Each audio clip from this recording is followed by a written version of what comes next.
I'm Any New Province, and this week we're trying to find out if Bloodstone Goblin is possibly Pauper playable. Bloodstone Goblin is a brand new creature from Dominaria. It costs 1 and a red for a 2/2 Goblin Warrior, and whenever you cast a spell, if that spell was kicked, Bloodstone Goblin gets +1/+1 and has menace until end of turn. Long gone are the days of red getting grizzly bears with downside. Bloodstone Goblin is not only a 2/2 for 2, but it also has a great ability. Bloodstone Goblin wants you to cast a ton of spells that have a kicker cost. That's an extra cost that you pay when you cast a spell for an extra effect. Only one spell really comes to mind as a playable Pauper card with kicker, and that's Vines of the Vastwood. I think Bloodstone Goblin could go into an all-out Gruul aggro deck, but I prefer a little bit more consistency. That's why I've gone with this deck. Is it kicker? I'll start by breaking down the cards with kicker first, and I'm going to start with what's probably my favorite card in this deck. It's called Jilt. It costs 1 and a blue with a kicker cost of 1 and a red that says return target creature to its owner's hand.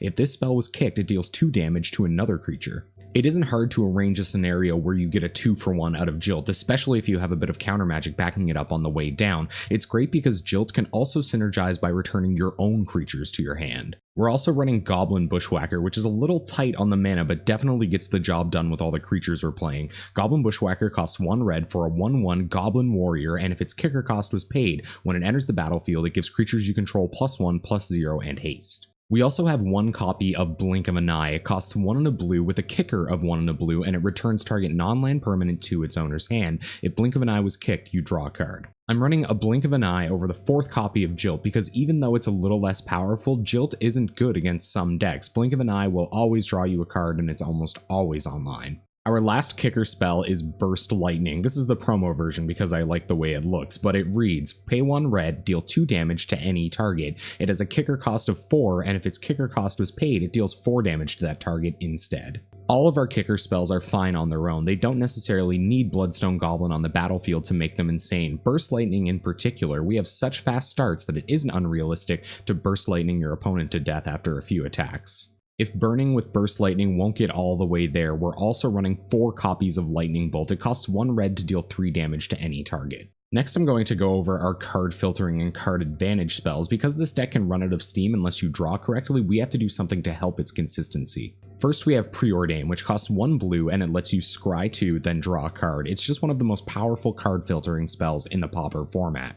We're also running Ninja of the Deep Hours, which could be a spoiler about the fairy package that I'm going to explain next. Ninja of the Deep Hours costs 3 and a blue for a 2/2 that has Ninjutsu 1 and a blue, which means you can pay 1 and a blue, return an unblocked attacker you control to hand, and put this card onto the battlefield from your hand, tapped and attacking. Whenever Ninja of the Deep Hours deals combat damage to a player, you may draw a card. Ninja of the Deep Hours is just one of the most amazing card advantage cards that you have access to in Pauper, and not only that, it synergizes really well with Goblin Bushwhacker. It also synergizes well with the other main threat of our deck. This is Keldon Marauders. It costs 1 and a red for a 3/3 with Vanishing 2, which means this creature enters the battlefield with 2 counters on it. At the beginning of your upkeep, remove a counter from it. When the last is removed, sacrifice it. When Keldon Marauders enters the battlefield or leaves the battlefield, it deals 1 damage to target player.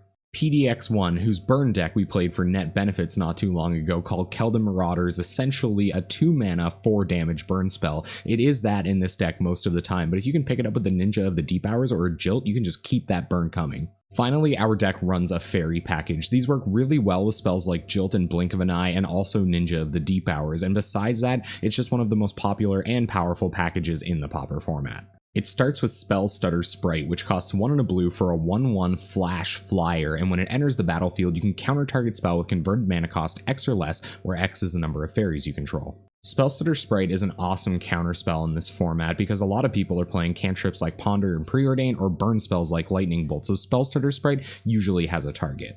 We're also running Fairy Miscreants. They cost 1 blue for a 1/1 flyer, and when it enters the battlefield, if you control another creature named Fairy Miscreant, draw a card. Fairy Miscreant is fine on its own. If you have multiples, you get to draw cards, but it also powers up our Spell Stutter Sprite and lets us get a Ninja of the Deep Hours down as early as turn 2. Then, when you replay your Fairy Miscreant, maybe you've got another one and you draw another card. Alright, let's have a look at this mana base. It was pretty hard to put together because the speed of this deck is somewhat undecided. We want to be really fast, so we've got a lot of basics, but we also need the mana to be good enough that we can cast ninjas and Goblin Bushwhackers on time.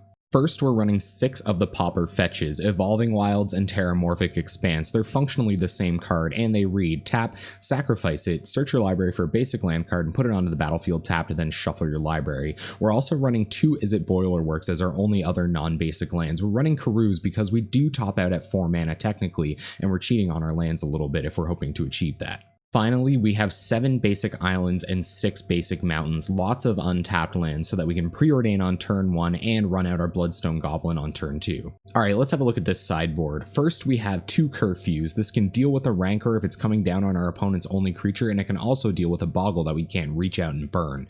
We have 3 Hydroblasts for shoring up the burn matchup. We don't have any life gains, so we need something to survive. We have 2 Electriceries if our opponent is going really wide with X1s. We have 2 Relic of Progenitus for nuking graveyards out of Dimir or Tron decks. We have 2 Stormbound Geists if our opponent is on Edicts or Delvers. We have 2 Gorilla Shamans for blowing up all of Affinity and Monarch's lands, and we have 2 Pyroblasts for trying to sneak through our big expensive spells through counter magic. And there you have it. Is it Kicker? We're going to take this deck live into a league at twitch.tv/AnyNewProvince this Tuesday night at 7 p.m. Atlantic time. We're there every Tuesday night playing possibly Pauper playable decks. Before I go, I just want to remind you that you can like the video or subscribe to the channel down below. I'd seriously appreciate it. It's a great way to let me know you've enjoyed everything, and it really encourages me to keep making great Pauper content. Thank you so much for watching. I hope you enjoyed this deck tech, and hopefully I'll see you on Tuesday night.